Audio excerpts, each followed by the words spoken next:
Alhamdulillah. Alhamdulillahilladzi bi ni'matihi tatimmus shalihat.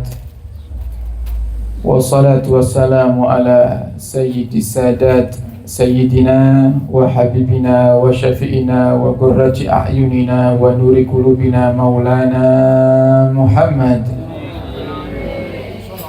khairil bariyat wa qudwatil qadat wa ala alihi wa sahbihi al-anjumiz zahirat. Subhanaka la ilma lana illa ma 'allamtana innaka antal alimul hakim. Rabbi shrah li sadri wa yassir li amri wahlul 'uqdatam min lisani yafqahu qawli bi jahin nabi wa sahbi wal ali. Dusturukum ya ahlad darak, dusturukum ya ahlan naubah, dusturukum ya ahlal hadi wal aqd, amma ba'd. Qala musannif rahimahullah wa nafa'ana bihi wa bi ulumihi fid darain amin. ونحن نذكر نبذة من الآداب التي يحتاج إليها العامل بهذه الوظائف الدينية، فنقول ينبغي أن يكون لك ورد من صلاة النفل زائد على النوافل الواردة تعين له وقتا وتثبته بعدد تطيق المداومة عليه. وقد كان من السلف الصالح رحمهم الله تعالى من ورده في اليوم والليلة 1000 ركعة، مثل الإمام علي زين العابدين ابن الإمام حسين رضي الله تعالى عنهما، ومنهم من ورده 500 ركعة، ومنهم من ورده 300 ركعة إلى غير ذلك. Alhamdulillah, kita bersyukur kepada Allah Subhanahu wa taala yang memberikan kepada kita di malam hari ini nikmat bisa duduk kembali di majelis rutin kita setiap malam Ahad Kliwon, malam Ahad Kliwon, dalam keadaan kaula panjenengan sedaya sehat wal afiat. Semoga Allah berikan kepada kita semua yang hadir dan orang-orang kita cintai dan yang mengikuti acara di malam hari ini umur yang panjang dalam ketaatan serta sehat walafiat, dan Allah kabulkan segala hajat kita, hajat akhirat, amin ya rabbal alamin.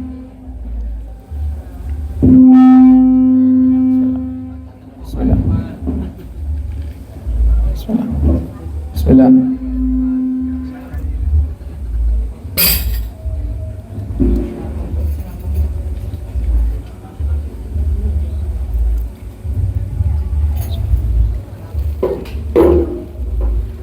Bismillah. Bismillah. Ini ana. Enggak bisa. Bismillah.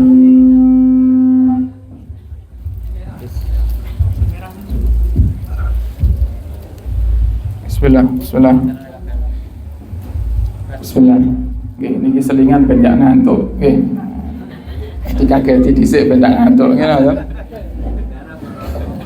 Alhamdulillah.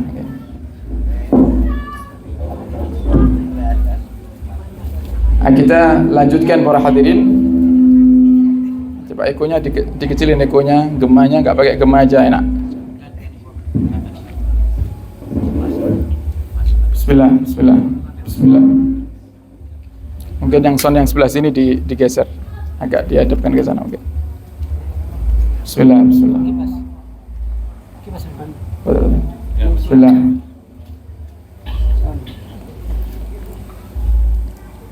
Nah, kita lanjutkan para hadirin dalam kajian kitab Risalatul Mu'awanah. Ya, alhamdulillah kemarin rutinan kita di Masjid An-Nur Bulurejo kita telah hatamkan kitab Risalah Adab Sulukil Murid. Dan kemudian tadi malam saya berpikir, ini kalau ngaji terus berkelanjutan ini enak.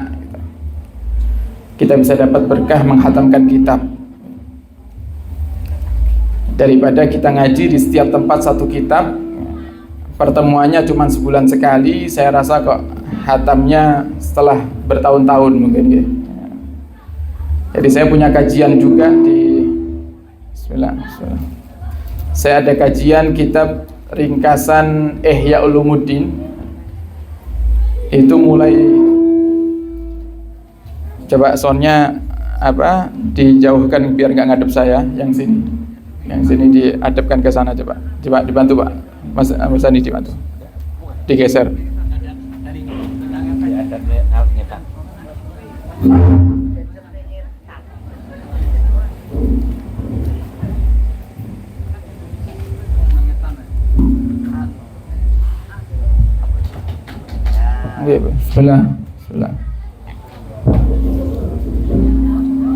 Bismillah.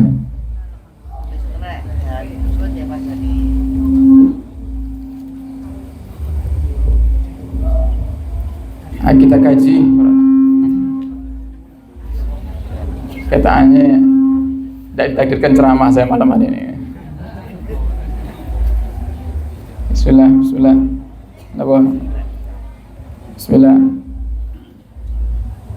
Dikecilin aja nggak apa-apa, daripada mengung dikecilkan aja suaranya.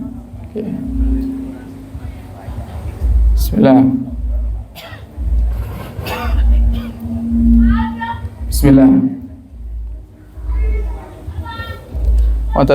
Ekonya dimatikan aja, ekonya dimatikan, nggak usah pakai eko, nggak apa-apa, yang penting jamaah bisa dengar. Bismillah. Ampun ngeten mawon. Nah, kita lanjutkan kajian dalam kitab Risalatul Mu'awanah. Nah, tadi kita bahas masalah istiqomah. Maghrib tadi Bapak Ibu kita bahas masalah istiqomah. Yang paling Allah senangi itu, Bismillah. Kelihatannya jimatnya Pak Yadi nih. Pak Yadi berdiri situ langsung kena. Bismillah, jangan dibesarkan pun wau mawon. Kayak tadi aja pun jangan di otak-atik malih pun kersane. Bismillah. Ini masih bengong nih.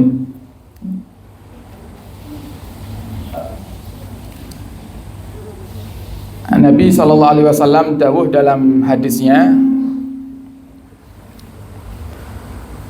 ahabbul a'mal ilallah adwamuha wa in qalla. Paling baiknya amal itu adalah yang paling istiqomah walaupun sedikit. Itu paling baiknya amal.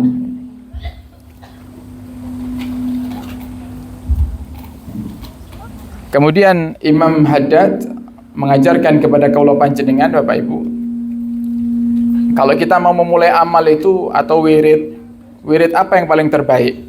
Wau sampun disinggung oleh Imam Haddad, di antara banyaknya wirid itu kan tujuannya ngingat Gusti Allah. Berzikir kepada Allah niku mboten namung kita baca istighfar, baca la ilaha illallah, tapi salat niku nggih termasuk wirid. Oleh karenanya di sini Imam Haddad menjelaskan dari apa yang diajarkan oleh para ulama dari masa ke masa, dari zaman Nabi, para sahabat tabi'in sampai tabi'ut tabi'in. Beliau mengatakan wa yambaghi an yakuna laka wirdun min salatin nafl. Yang pertama, wiritan sing paling sae niku, wiritan yang paling bagus itu adalah salat sunnah. Jadi ini nggak bahas yang wajib. Kalau yang wajib sudah pasti nih. Makanya yang wajib, sesuatu yang wajib nih Bapak Ibu mboten saged jenengan damel nadar. Sesuatu yang wajib itu nggak bisa dipakai untuk nadar. Tahu nadar gitu? Nadar ini wonten kalih. Ada nadar yang dikaitkan dengan sesuatu. Ada nadar yang dikaitkan dengan sesuatu. Ada nadar yang tidak perlu dikaitkan dengan sesuatu, dan dua-duanya boleh dilakukan. Contoh niki, nadar yang dikaitkan dengan sesuatu ketika kaula panjenengan punya hajat. Misal sakit kepingin sembuh, kita berkata, ya Allah saya bernadar kalau engkau sembuhkan saya akan sedekah sekian. Nah, maka di saat Allah sembuhkan kita, maka kita wajib untuk bersedekah sesuai dengan nominal yang kita nadarkan. Ada lagi nadar niku yang memang semata-mata ingin mencari pahala yang besar. Contoh, bapak-bapak kalau hari Jumat kan pasti Jumatan di masjid, you know kan? Jadi Jumatan teng pasar atau teng masjid? Teng masjid gitu. Artinya jenengan pasti itu akan masuk masjid. Nah itu kalau jenengan kepingin dapat pahala yang lebih gede, berangkat berjalan ke masjid, panjenengan niat dalam hati, ya Allah saya bernadar iktikaf di masjid selama sholat Jumat berlangsung. Maka panjenengan dapat pahala iktikaf wajib. Iktikaf itu kan hukumnya sunnah. Kalau dinadarkan maka akan menjadi wajib dan pahalanya menjadi lebih besar. Yang baru-baru ini dilakukan oleh kaum muslimin, termasuk mungkin panjenengan yang ditakdirkan oleh Allah tahun ini sakit berkurban, ada istilah kurban wajib. Kurban itu Bapak Ibu hukumnya kan sunnah, gitu kan? Kurban itu hukumnya sunnah. Ada orang yang semata-mata ingin mencari pahala yang besar sehingga dia nadarkan kurbannya, nggak pakai embel-embel, nggak pakai ya Allah kalau saya sembuh nanti saya berkurban badan. Cuman semata-mata dia katakan di hari raya Idul Adha, ya Allah saya bernadar Idul Adha tahun ini saya berkurban. Jadi nggak ngarep apa-apa sama Allah, cuman ngarep pahala yang besar itu. Nah, itu bisa. Jadi sesuatu yang sunnah niku bisa dinadarkan. Tapi sing wajib mboten saged dinadarkan. Misal ada orang gendingan kok nggak ada utang, ya. Utangnya orang lunas-lunas sudah 10 tahun nggak lunas-lunas. Akhirnya piyambake nadar, ya Allah lek panjenengan lunasi utang kula nadar salat 5 waktu. Itu malaikat guyu, okay. Nggak ada. Kenapa? Jenengan utangi lunas gak lunas tetap wajib sholat gitu loh. Ya Allah, kalau engkau lancarkan rezeki, tahun depan puasa Ramadan saya akan bernadar puasa. Nggak perlu. Lancar rezeki, nggak lancar rezeki ya tetap wajib berpuasa. Tapi kalau jenengan menadarkan sesuatu yang sunnah, misal panjenengan katakan, ya Allah saya bernadar akan menjalankan puasa Tasu'a dan Asyura nanti Muharram. Boleh. Kenapa? Karena Tasu'a Asyura itu hukumnya apa? Sunnah. Paham ya Pak Ibu? Nah, jadi kalau yang wajib pun boten dibahas kali Imam haddad mriki. Kenapa? Karena itu sudah kewajiban kita, nggak boleh kita tinggalkan, bukan pilihan niku. Nah, setelah yang wajib kita jalankan, kok kita kepingin nambah wirid, nambah ibadah untuk mendekatkan diri kepada Allah Subhanahu wa taala, yang paling ageng, yang paling besar pahalanya adalah salat sunnah. Nah, maka kata Imam Haddad dikatakan an yakuna laka wirdun min salatin nafal. Hendaknya kamu niku punya wiritan salat sunnah. Tadi sudah dibahas. Kalau pemula, lek kaula panjenengan kok tasik memulai salat sunnah para hadirin, jangan melakukannya yang terlalu banyak. Nanti malam misalnya bar ngaji di musola Ramadan Gendingan kok semangat untuk menjalankan tahajud nanti malam. Seumur-umur nggak pernah tahajud. Nanti malam kok ternyata jenengan jam 2 bangun salat tahajud. Maka yang dianjurkan oleh syariat itu cukup jalankan semampunya. Jangan karena semangat di awal akhirnya salatnya 100 rakaat. Sekali, pertama kali nih. Nah, kenapa? Tadi sudah kita singgung, karena wataknya manusia, mayoritas wataknya manusia niku gampang bosenan.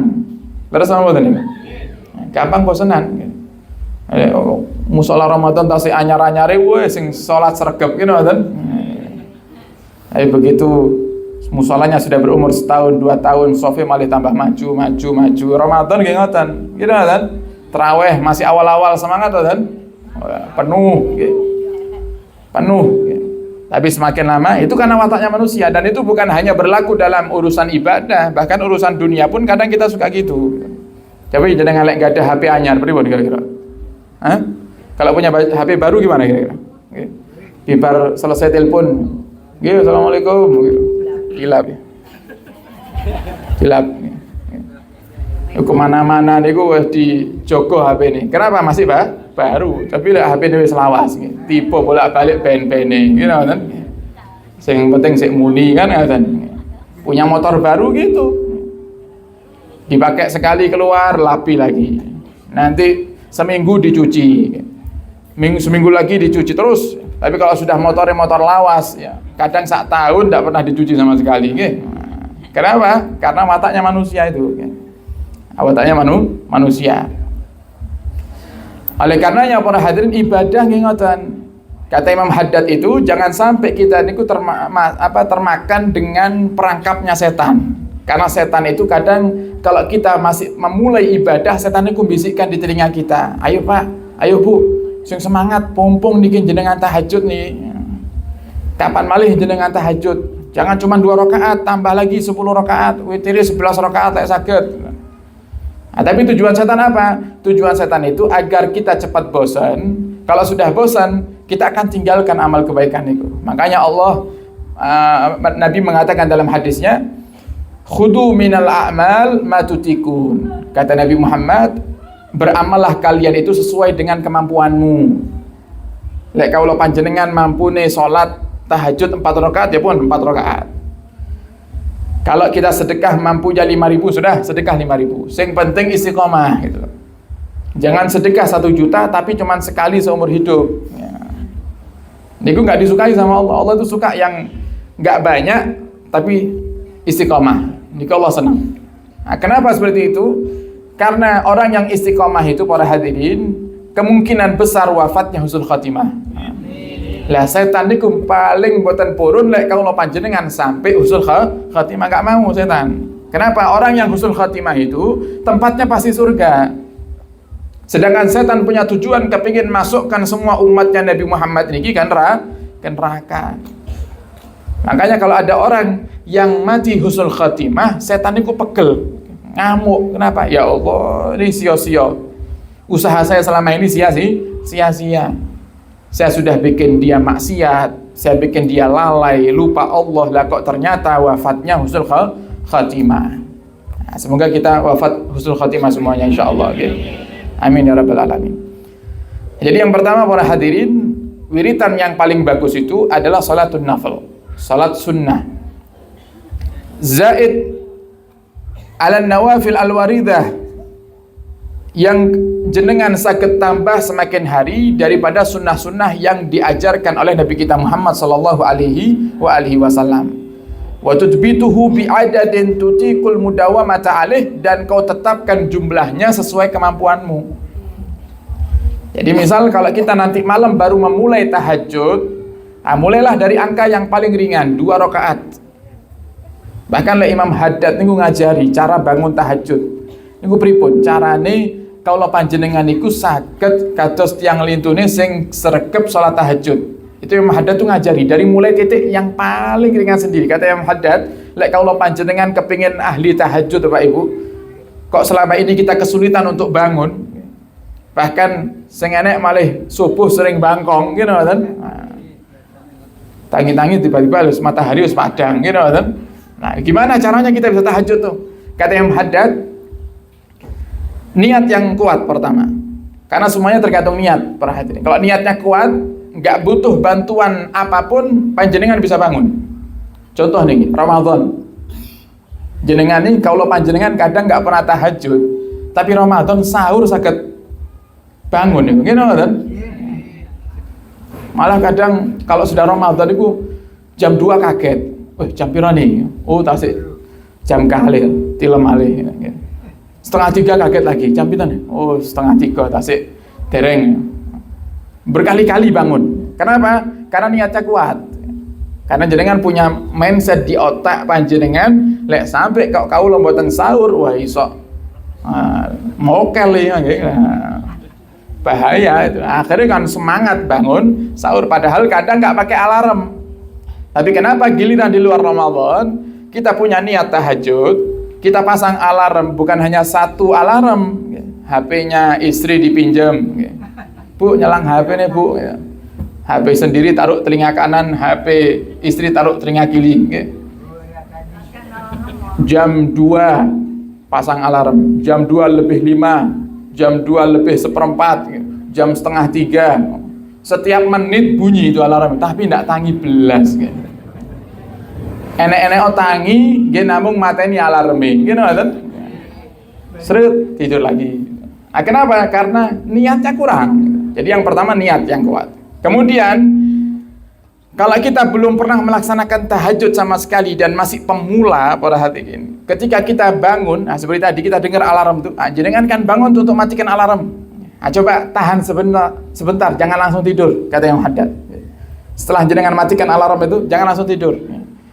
Jenengan sambil rebahan, jenengan dungo, minta sama Allah. Kalau kiranya yang panjang males, nggih singkat-singkat mawon. Doa yang singkat. Doa nopo sing singkat? Sapu jagat. Semrap ya. Doa sapu jagat. Doa sak kabehne niku nggih. Rabbana atina fid dunya hasanah wa fil akhirati hasanah wa qina adzabannar. Blek tilmalih. Seminggu terus seperti itu. Namun melek cuman baca Rabbana atina aja. Nah, sudah minggu kedua jenengan tambah doanya lebih panjang sedikit,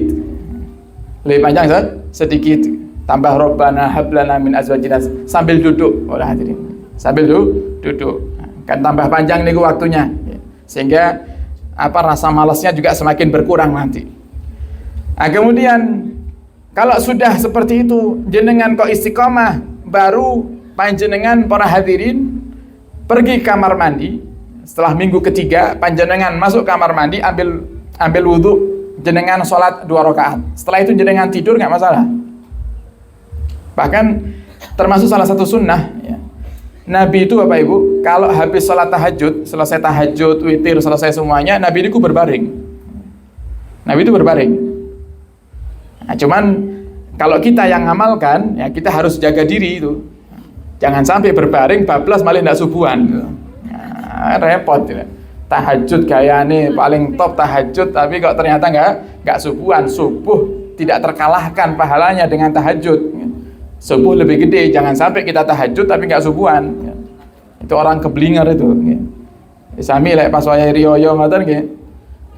Mboten subuhan tapi salat hari raya dugi. Gitu kan. Nah, itu orang aneh itu. Orang aneh.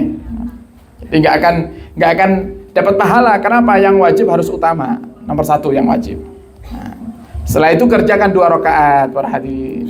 Jangan langsung 2 rakaat sama witir, 3 rakaat jangan. 2 rakaat aja dulu. 2 rakaat tahajud selesai. Setelah itu jenengan doa, kok jenengan mau tidur silahkan. Setelah seminggu jenengan tambah lagi sampai jenengan di titik yang panjenengan sudah mentok di dalam melaksanakan sholat malam. Misal apa saja yang bisa kita kerjakan di waktu malam itu banyak sholatnya sebenarnya. Bisa sholat tahajud, bisa jenengan bagi sholat tahajud 2 rakaat, kemudian sholat taubat 2 rakaat, sholat taubat, sholat minta ampun kepada Allah. Sholatnya seperti biasa, cuman niatnya sholat taubat. Kemudian setelah sholat taubat kok masih kepingin nambah sholat, jenengan sakit sholat hajat. Nah, siapa yang nggak punya hajat? Semuanya punya hajat. Kok masih kepingin nambah lagi sholat, para hadirin masih kiranya masih kuat dan insya Allah kuat istiqomah, jenengan tambah malih sholat tasbih. Sholat tasbih ini 4 rakaat. Sholat tasbih itu 4 rakaat.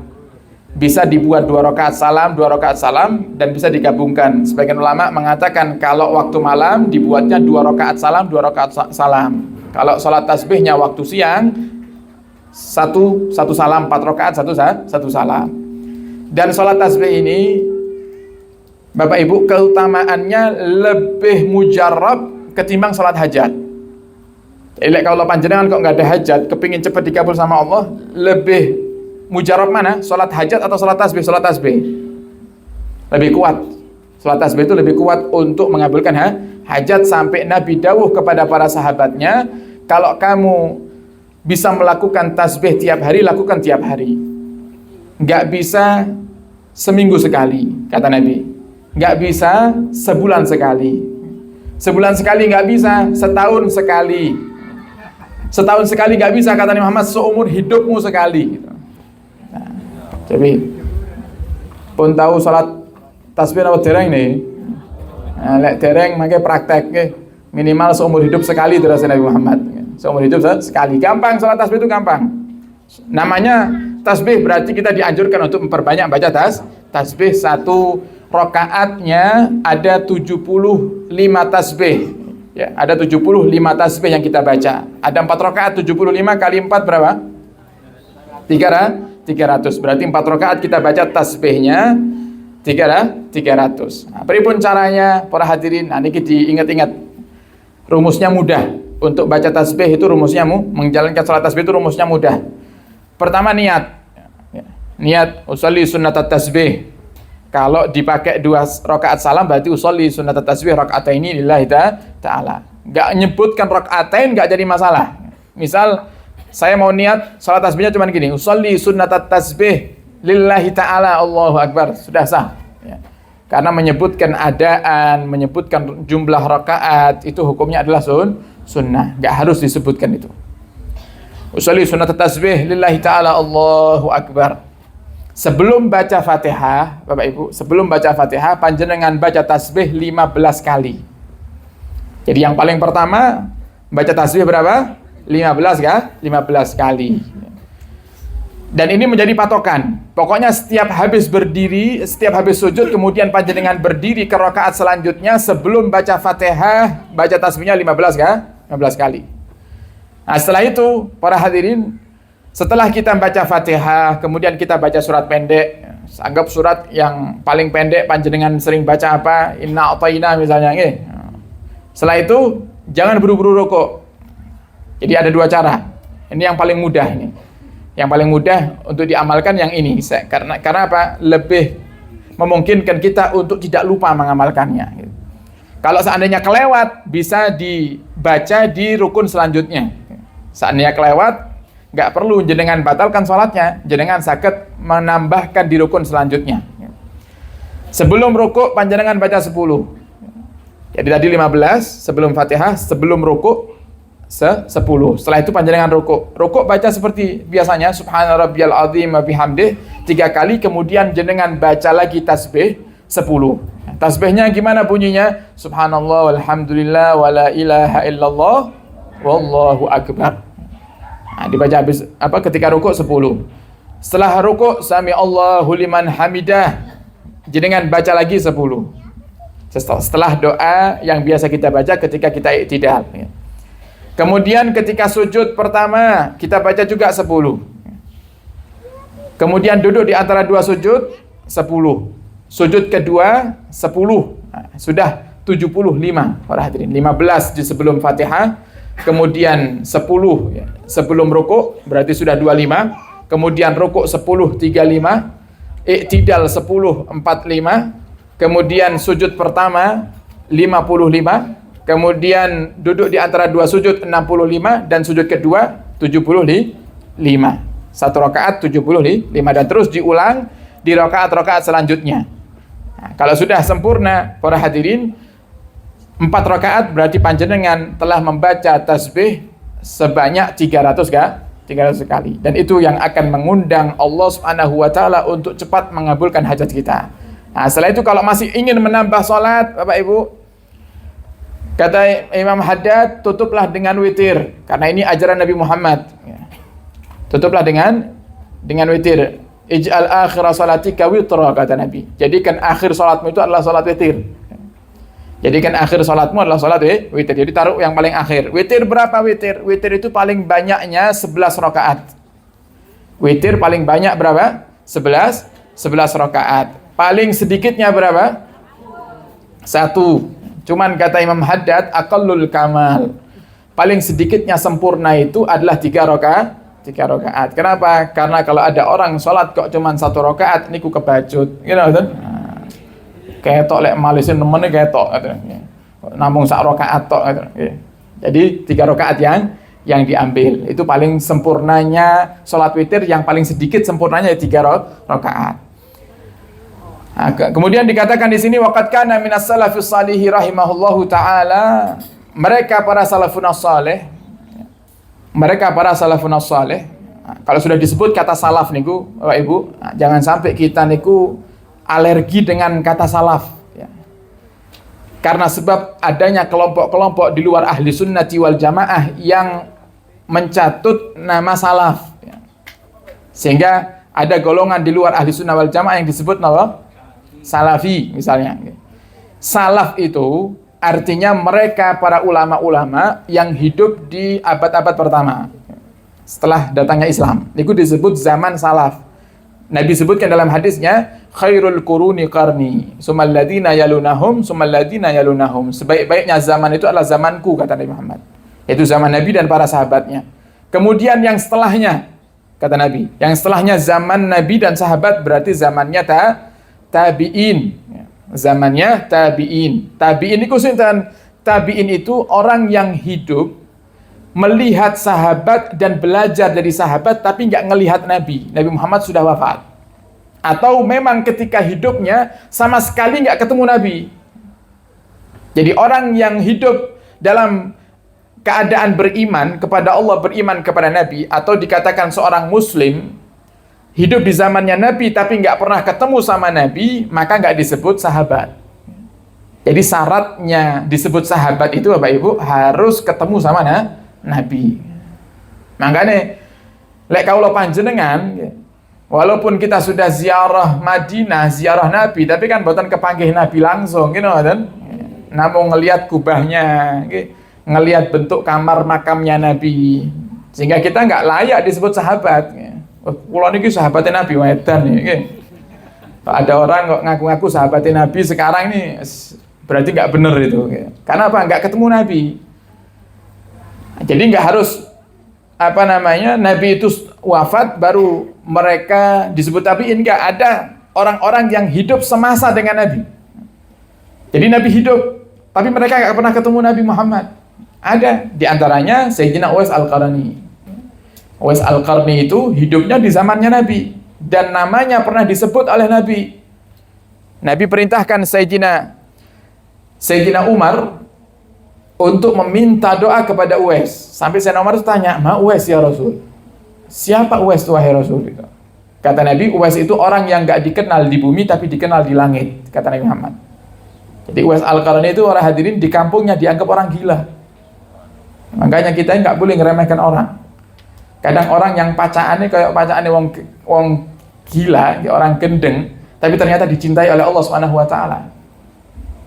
Jadi kalau pernah ada satu sahabat itu gara-gara dengar perintahnya Nabi kepada Sayyidina Umar, ini cerita disebutkan oleh Imam Ghazali dalam kitab Ihya.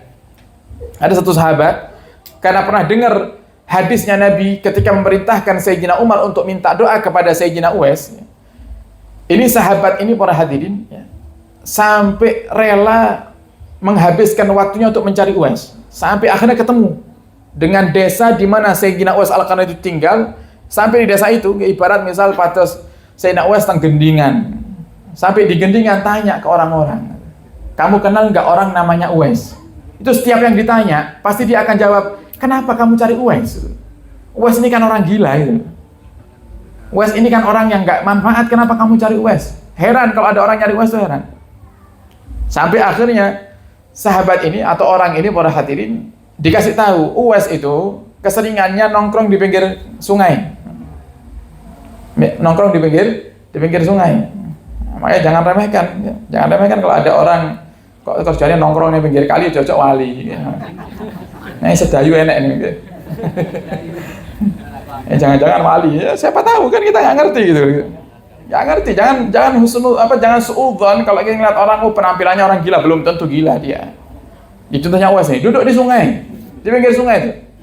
Duduk di pinggir sungai, kemudian datangi sama satu orang ini yang cari Sayyidina Uwais karena dengar hadisnya Nabi tadi.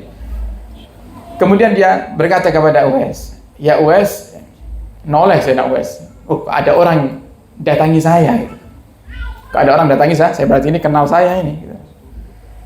Kemudian orang itu, Uwais berkata, "Kenapa kamu datangi saya?" "Saya datang ke sini karena hadisnya Nabi. Nabi itu pernah nyuruh Sayyidina Umar untuk meminta doa kepadamu kalau ketemu kamu. Sehingga saya yakin doamu pasti mustajab wahai Uwais," kata orang ini. "Sehingga saya datang untuk memohon, meminta doa untuk kau sudi mendoakanku," kata orang tersebut. Akhirnya Sayyidina Uwais mendoakan, "Semoga kamu bahagia dunia akhirat. Sekarang pergilah, jangan pernah temui aku lagi." Jadi nggak kepingin, nggak senang ditemui orang tuh, nggak senang, nggak kepingin viral Sayyidina Uwais itu. Kalau orang sekarang kan malah cari viral, gitu kan? Cari viral. Kalau Sayyidina Uwais itu nggak mau. "Cukup sekali ini pertemuan saya dengan kamu. Jangan pernah datangi saya lagi," kata Sayyidina Uwais. "Kalau kamu kepingin ketemu saya, semoga nanti Allah pertemukan kita di akhirat. Dan jangan pernah cerita tentang saya kepada siapapun," kata Sayyidina Uwais. Jadi nggak kepingin viral. Karena doanya mustajab Sayyidina Uwais itu. Ini Sayyidina Uwais itu hidup di zaman Nabi. tapi nggak pernah ketemu Nabi. Kenapa? Karena sibuk merawat orang tuanya, sibuk merawat ibunya.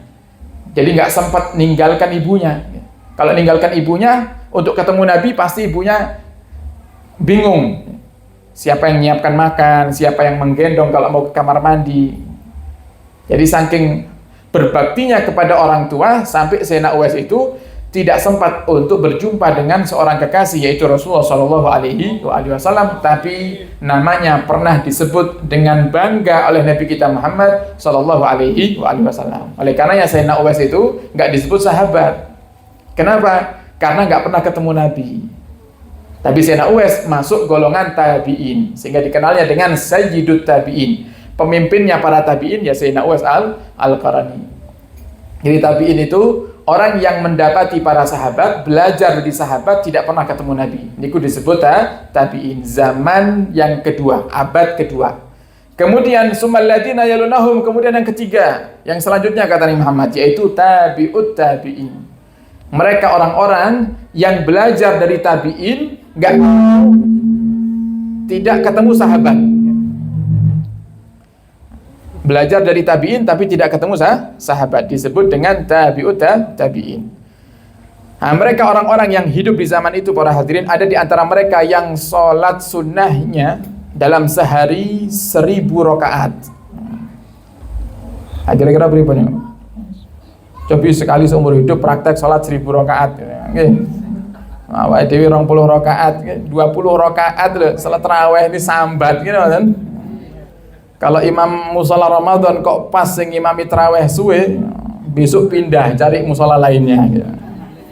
Padahal baru 20 rakaat. Ini di antara mereka para salafun shalihun itu ada yang salatnya 1000 rakaat. Siapa itu? Sayyidina Ali Zainal Abidin. Sayyidina Ali Zainal Abidin ini para hadirin putranipun Sayyidina Husain. Sayyidina Husain itu adalah putra daripada Sayyidah Fatimah binti Rasulullah sallallahu alaihi wasallam. Jadi lek bahasa Indonesia ini Sayyidina Ali niki jatuhnya napa? Buyut nggih. Kalau bahasa Indonesia cicit nggih. Ya. Cucu, anaknya cucu berarti cicit nggih. Ya. Lek anake cicit napa?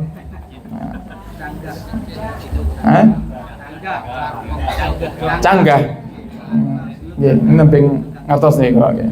Sambil belajar nggih. Nah, jadi cicitnya Rasulullah, ya, Sayyidina Ali Zainal Abidin. Dan itu yang juga menjadi satu alasan kenapa bulan Muharram itu yang sebentar lagi kita akan masukinya. Ini kan sebentar lagi ya, Muharram kurang berapa? Seminggu lagi mungkin ya, kalau nggak salah nih, atau nggak sampai. Tanggal 29 gitu. Ya sekitar malam Jumat hari Kamis atau apa malam Jumat niku malam 1 Muharram. Nah ini para hadirin, kenapa Muharram itu identik dengan menyantuni anak yatim? Nah, di antara sebagian ulama niku dawuh nggih kisahnya karena berkaitan dengan Sayyidina Ali Zainal Abidin niki. Karena ada satu kejadian pembantaian keluarga Nabi yang terjadi di Karbala. Pembantaian keluarga Nabi, semua keluarganya Nabi dibunuh. Semua keluarganya Nabi itu dibunuh. Termasuk yang dibunuh itu adalah Sayyidina Husain. Sayyidina Husain yang paling pembunuhannya paling keji terhadap Sayyidina Husain. Sayyidina Husain itu Bapak Ibu dibunuhnya dipenggal kepalanya. Setelah dipenggal kepalanya, dalam sebagian sejarah dikatakan ada orang yang membunuh itu, yang saking bencinya dengan keluarga Nabi itu, ditancapkan kepala Sayyidina Husain itu di atas tombak, di ujung tombak, kemudian dengan bangga dia angkat tinggi-tinggi kepala Sayyidina Husain. Ada lagi yang saking bencinya dengan keluarga Nabi, kepalanya Sayyidina Husain itu dijadikan bola sepak. Bayangkan coba ini. Ini Nabi yang mengatakan Sayyidah Sababi Ahlil Jannah. Sayyidina Hasan dan Husain itu adalah pemimpin para pemuda ahli surga. Jadi anak-anak muda-muda ini nanti pemimpinnya di surga adalah Sayyidina Hasan dan Sayyidina Husain. Yang ibu-ibu pemimpinnya Sayyidah Fatimah nanti di surga. Semoga kita semuanya ahli surga insyaallah. Amin ya rabbal alamin. Jadi Sayyidina Husain itu meninggal dipenggal kepalanya, kalau Sayyidina Hasan diracun. Sayyidina Hasan diracun, dan itu sudah diisyaratkan sama Nabi, sudah diisyaratkan dari jauh-jauh hari. Sayyidina Hasan Husain masih bayi, masih kecil. Nabi sudah mengisyaratkan kalau nanti dua cucunya ini akan wafat dalam keadaan terbunuh. Jadi Nabi ini Bapak Ibu kalau ketemu Sayyidina Hasan, ya, Nabi cium bibirnya. Jadi Sayyidina Hasan masih kecil, ya, masih kecil sekali. Nabi cium bagian bibirnya. Kalau ketemu Sayyidina Husain, Nabi cium lehernya. Sampai akhirnya namanya seorang ibu, ya, Sayyidah Fatimah niki ibunya merasa kok ada perbedaan tuh antara Hasan dengan Husain. Dan memang di dalam sejarah Sayyidina Hasan itu para hadirin mirip Nabi dari pinggang ke atas. Sayyidina Hasan itu mirip Nabi dari pinggang ke atas. Jadi termasuk wajahnya mirip Nabi Sayyidina Hasan itu. Kalau Sayyidina Husain mirip Nabi dari pinggang ke bawah. Makanya pernah satu hari Bilal bin Rabah niku ketemu Sayyidina Hasan dan Sayyidina Husain dalam keadaan berjalan bareng. Itu Sayyidina Bilal itu gembira. Kenapa? Seakan-akan melihat Nabi dari pinggang ke atas yang ada dalam diri Sayyidina Hasan mirip Rasulullah, dari pinggang ke bawah yang ada dalam diri Sayyidina Husain mirip Rasulullah. Seakan-akan ada Rasulullah di hadapannya. Saking rindunya Sayyidina Bilal kepada Rasulullah ketika Rasulullah sudah wafat. Sayyidah Fatimah tanya, "Ya Rasul, apakah engkau lebih sayang Hasan sehingga kau cium Hasan di bagian bibirnya dan Husain di bagian lehernya?" Nah, kemudian Nabi Muhammad menjelaskan, nanti putramu Hasan ini, wahai Fatimah, dia akan wafat melalui mulutnya, jadi diracun. Jadi Sayyidina Hasan itu diracun. Kemudian putramu yang Husain ini akan wafat dengan dipenggal kepalanya, bukan hanya digorok, ya, terputus kepalanya. Jadi terputus, lepas kepalanya Sayyidina Husain itu. Nah, jadi para hadirin itu terjadi di bulan Muharram. Terjadi di bulan Muharram. Karena Sayyidina Husain terbunuh di saat itu, keluarga Nabi ada salah satunya yang nggak ikut di Karbala, yang namanya Sayyidina Ali Zainal Abidin ini. Karena sakit akhirnya nggak dibawa pergi. Selamat akhirnya dari pembunuhan orang-orang yang zalim di saat itu. Nah, karena terdengar kabar di Madinah Sayyidina Husain terbunuh, maka Sayyidina Ali yang masih kecil saat itu kan menjadi yatim. Akhirnya orang-orang Madinah itu, para hadirin, berbondong-bondong datang untuk menyayangi Sayyidina Ali, ngelus kepalanya Sayyidina Ali Zainal Abidin, kemudian memberikan bantuan kepada Sayyidina Ali Zainal Abidin dan orang yang merawatnya. Dan itu terjadi di bulan Muharram yang akhirnya identik di bulan Muharram itu dengan menyantuni anak yatim. Jadi ini salah satu perkiraan para ulama kenapa kok terkhusus di Indonesia menyantuni anak yatim itu identiknya dengan bulan Muharram. Cuman lek nyantuni anak yatim itu saya sarankan ya jangan cuman Muharram, ya, masane coba lek jenengan kok diparingi dahar namun Muharram tok. Mal Safar, Maulud, Ba'da Maulud, Jumadil Awal, Jumadil Akhir, Rajab, Sya'ban, Ramadan, Dzulqa'dah, Dzulhijjah, poso. Kuat betul nih kira-kira. Nah, jadi kalau nyantuni anak yatim ya boleh, di Muharram boleh. Untuk mencari pahala yang besar karena itu bulan yang dimuliakan oleh Allah. Tapi jangan lupakan anak yatim di luar bulan Muharram. Nah, makanya para hadirin, Sayyidina Ali Zainal Abidin ini disebut Zainal Abidin karena banyaknya sholatnya. Jadi setiap hari tidak kurang beliau sholat 1000 rakaat, sehingga disebut juga julukannya As-Sajjad. As-Sajjad orang yang ahli sujud. Karena sholat mutlaknya, sholat sunnah mutlaknya saja 1000 rakaat. Itu belum tahajud, belum duha, belum rawatibnya, itu belum sholat-sholat yang lainnya. Sunnah mutlaknya saja 1000 rakaat. Nah, kita kalau suruh sholat 1000 rakaat susah, minimal ada beberapa rakaat yang kita istiqomahkan. Nah, semoga Allah jadikan kita orang-orang yang istiqomah menjalankan sholat sunnah insyaallah, amin ya rabbal alamin. Wallahu a'lam bishawab. Sebelum kita tutup para hadirin, sebentar lagi karena kita akan memasuki bulan Muharram, jangan lupa untuk menjalankan puasa. Sebagian ulama mengatakan hari-hari yang paling istimewa di bulan Muharram itu 10 hari pertama. Jadi ada 10 hari di dalam satu tahun yang istimewa. Yang pertama 10 hari pertama bulan Dzulhijjah. Jadi kemarin mulai 1 Dzulhijjah sampai hari raya Idul Adha. Kemudian yang kedua 10 hari pertama bulan Muharram. 10 hari pertama bulan Muharram itu hari-hari yang istimewa. Kemudian yang ketiga 10 hari terakhir bulan Ramadan. 10 hari terakhir bulan Ramadan yang alhamdulillah ngantuk hilang mana itu. Memang harus seperti itu gitu. Tidak ngantuk. Badan saya ngageti ngantuk terus. Gitu. 10 hari terakhir bulan Ramadan. Jadi nanti 10 hari pertama para hadirin perbanyak zikir kepada Allah. Lek sakit poso nggih alhamdulillah mulai dari awal, nggak bisa maka minimal panjenengan puasa 2 hari. Kapan itu? Puasa Tasu'a dan Asyura. Dan dianjurkannya 2 hari. Jangan 1 hari para hadirin. Makruh kalau 1 hari malahan. Kenapa? Karena di hari Asyura itu orang-orang Yahudi itu juga berpuasa. Makanya pernah Nabi Muhammad itu ketemu sama satu orang Yahudi. Ini hadisnya disebut oleh Imam Ghazali ya, dalam kitab yang Muqasawatul Qulub. Nabi Muhammad ketemu sama orang Yahudi. Nabi Muhammad tanya, kenapa kok kamu itu berpuasa di hari Asyura juga? Kata orang Yahudi, karena kami mengingat Nabi Allah Musa alaihi salam. Kemudian Nabi menjawab, nahnu, kita ini orang Islam, ahakku bi Musa. Kami yang lebih berhak terhadap Nabi Musa. Kami yang harusnya lebih senang dengan pertolongan yang Allah berikan kepada Nabi Musa. Jadi kami yang harus lebih bangga kepada Nabi Musa. Nah, kemudian karena orang-orang Yahudi itu juga mempercayai Nabi Musa, sehingga dia puasa di tanggal 10 Muharram. Kemudian Nabi berkata kepada para sahabatnya, lain istu ila qabilin la asummanna tasi. Kalau tahun depan di tanggal 9, karena itu kan kejadiannya Nabi tanya di hari Asyura, kenapa hari ini kamu puasa kepada Yahudi? Berarti kan Tasu'anya sudah lewat gitu, di zamannya Nabi. Kemudian Nabi katakan kepada para sahabat, lain istu ila qabilin la asummanna tasi. Kalau tahun depan saya bisa ketemu dengan tanggal 9, maka saya akan berpuasa di tanggal 9 Muharram. Tapi dalam sejarah ternyata Nabi Muhammad belum ketemu dengan 9 Muharram tahun depannya Nabi Muhammad sudah wafat. Sehingga sunnah puasa Tasu'a itu termasuk sunnah yang disampaikan dengan hadisnya Nabi Muhammad, tapi belum pernah dikerjakan oleh Nabi kita Muhammad SAW. Tapi cukup menjadi dalil kuat kalau Tasu'a itu sunnah, yaitu Nabi sudah katakan itu.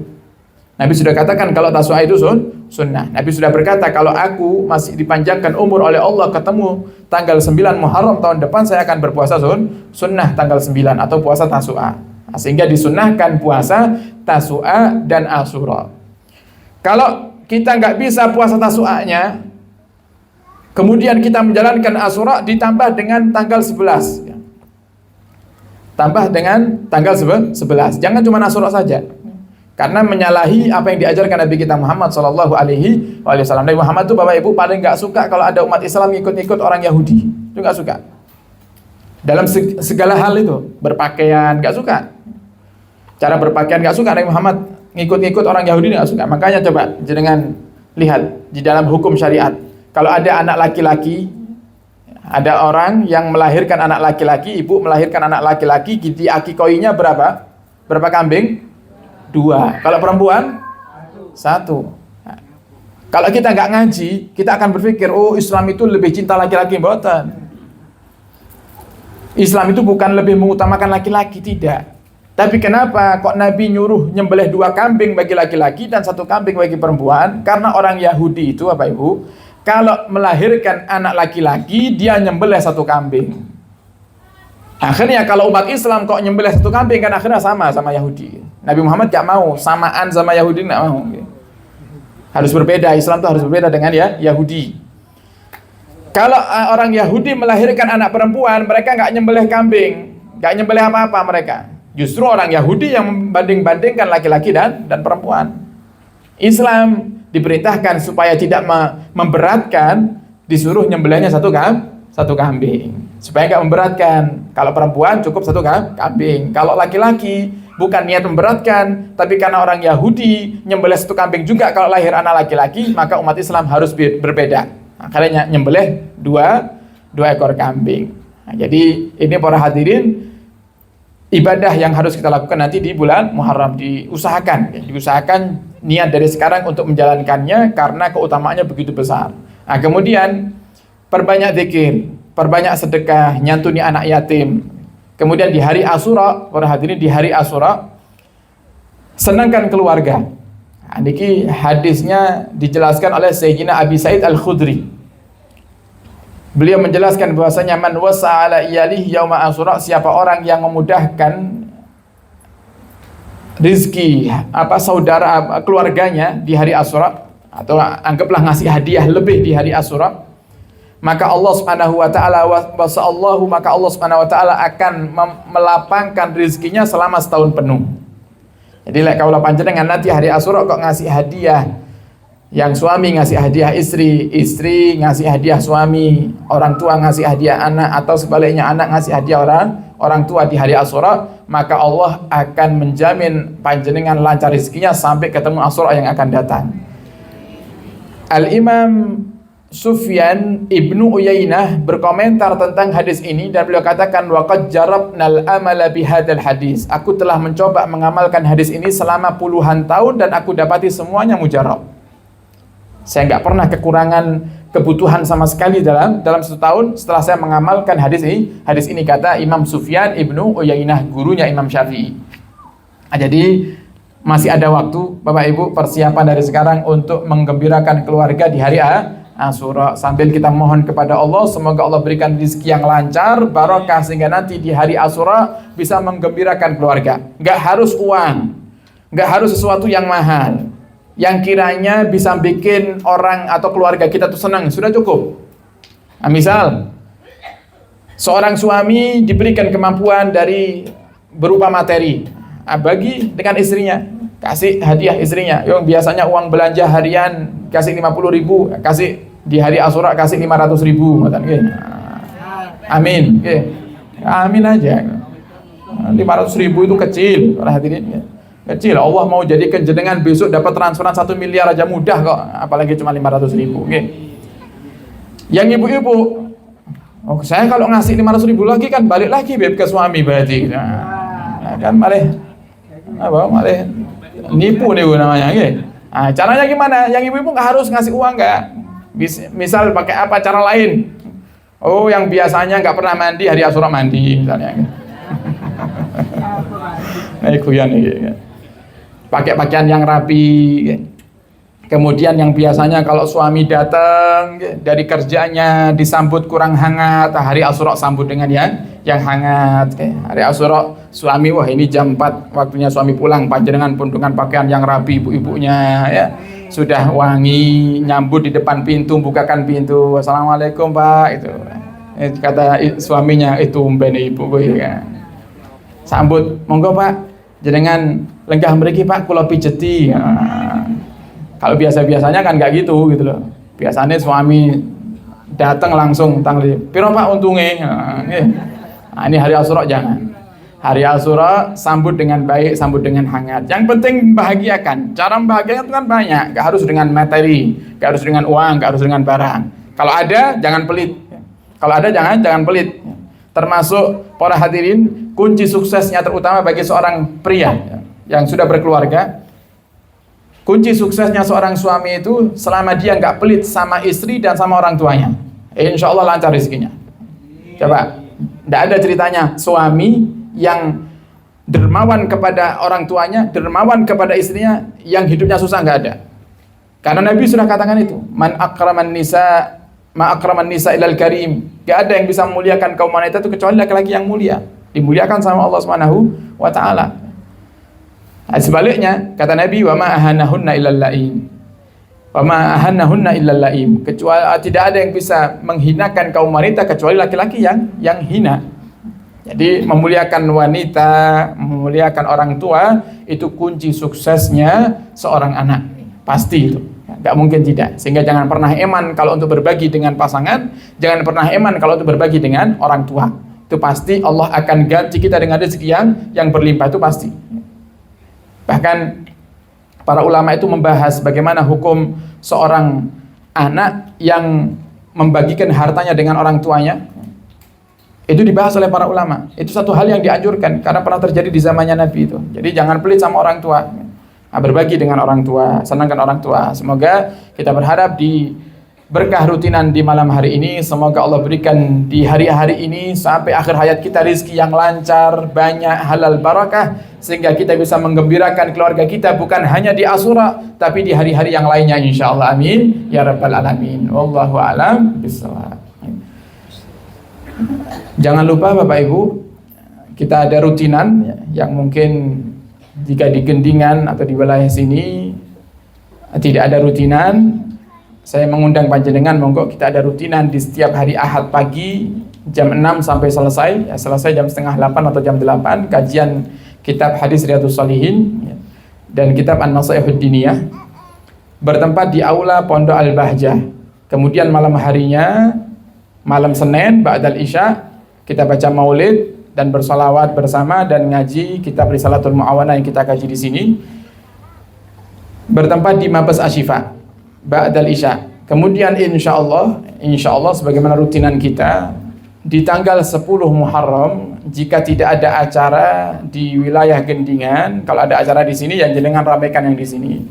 Kalau tidak ada acara di sini para hadirin, 10 Muharram sore hari kami mengundang panjenengan semuanya untuk bisa bersama-sama datang ke aula Pondok Pesantren Al-Bahjah Sembon Karangrejo, dekat dari sini.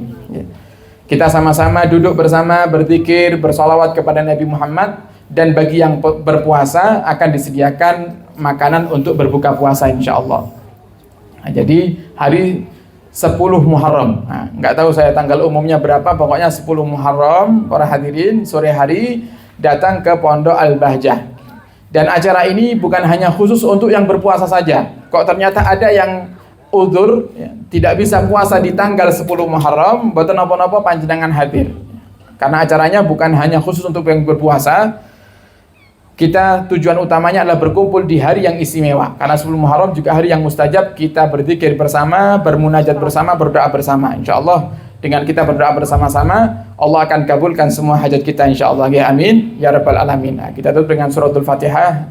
Majelis di malam hari ini para hadirin, semoga semua yang hadir di malam hari ini diberikan oleh Allah Subhanahu wa taala umur yang panjang dalam ketaatan serta sehat walafiat, dan Allah kabulkan segala hajat kita, hajat dunia, hajat akhirat. Yang sakit diberikan kesembuhan oleh Allah, yang sempit rezekinya dilapangkan, dan semoga Allah Subhanahu wa taala berikan kemudahan segala urusan kita, urusan dunia, urusan akhirat, dan Allah Subhanahu wa taala takdirkan kita semuanya di tahun-tahun yang akan datang bisa segera ziarah Mekah dan Madinah, menjalankan ibadah haji dan umrah, dan Allah wafatkan kita setelah panjang umur dalam keadaan husnul khatimah. Ala hadhihi niyah wa ala kullatin salihah bi sirril Fatihah.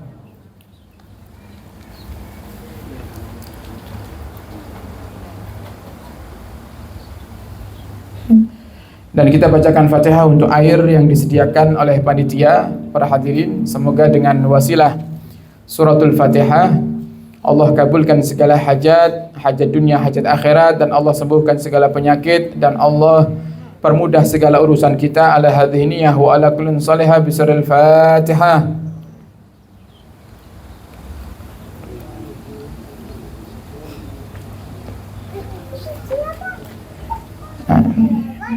Alhamdulillahirabbil alamin. Sekian dari kami, kurang lebihnya mohon maaf.